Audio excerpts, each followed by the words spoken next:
I'd like to introduce you all to a dear friend. This is Matthew, and I'm so honored to call him friend. You know, I knew the first time Matthew sang in the choir that he was special.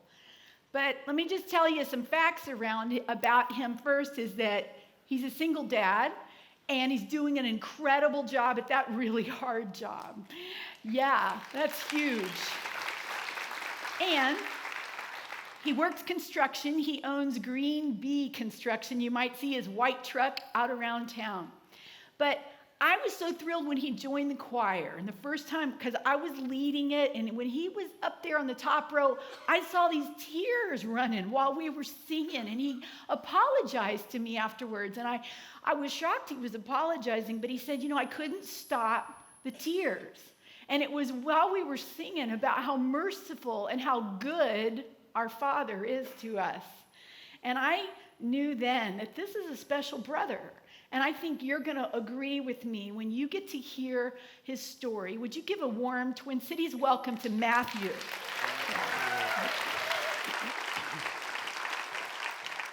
Good morning, everyone. I've been a member of Twin Cities Church for the past few years.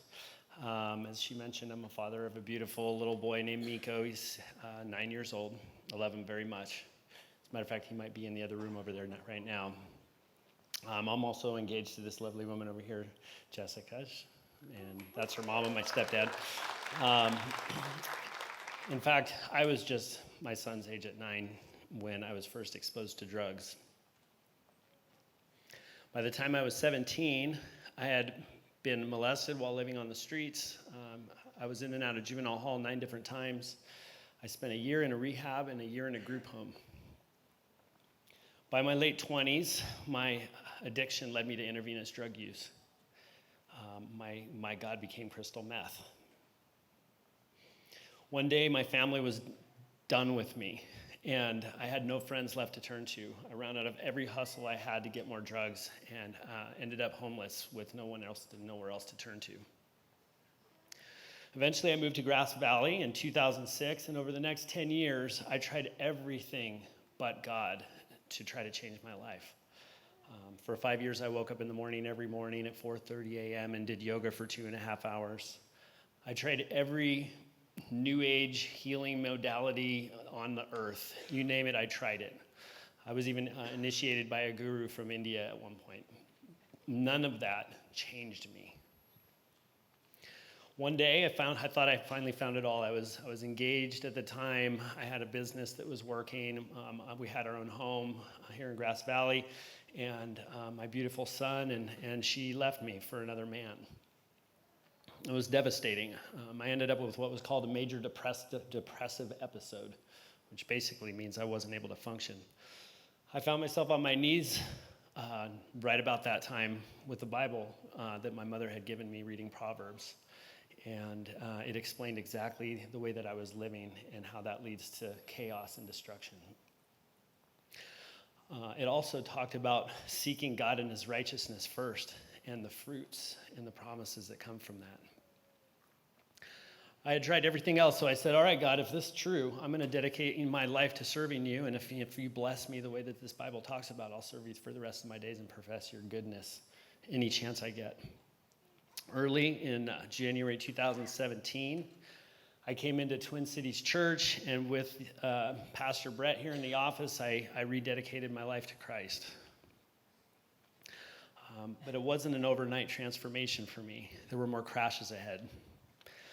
Later that same month, I was with my family in Los Angeles. We received the tragic news that my younger brother, Zach, had overdosed and was found dead in his apartment by my father.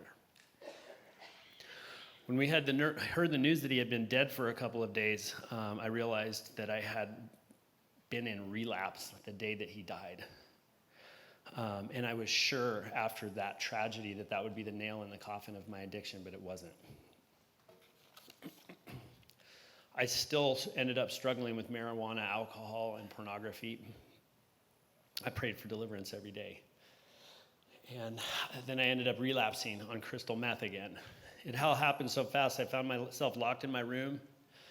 And again, in a moment of clarity, I realized that everything I had, my son, my freedom, my hopes and dreams for my future could be dashed on the rocks at any moment. It was terrifying. For the first time in my life, I knew to the core of my being what it meant to be truly powerless. I ended up dragging myself into an NA meeting right after that, and it was the hardest thing I remember doing. I was so full of shame and regret. But since that day, I've been clean.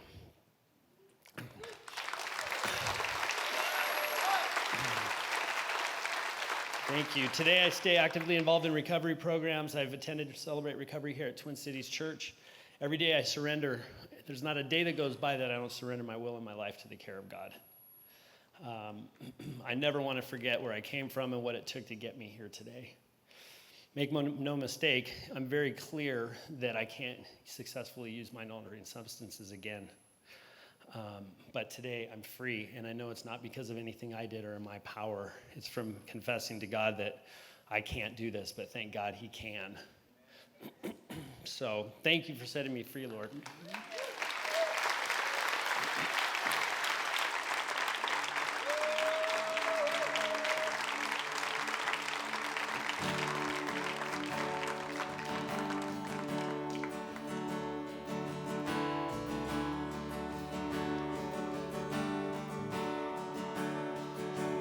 Lord, I come, I confess, bowing here, I find my rest. Without you, I fall apart. You're the one that guides my heart. Let's all stand and sing together.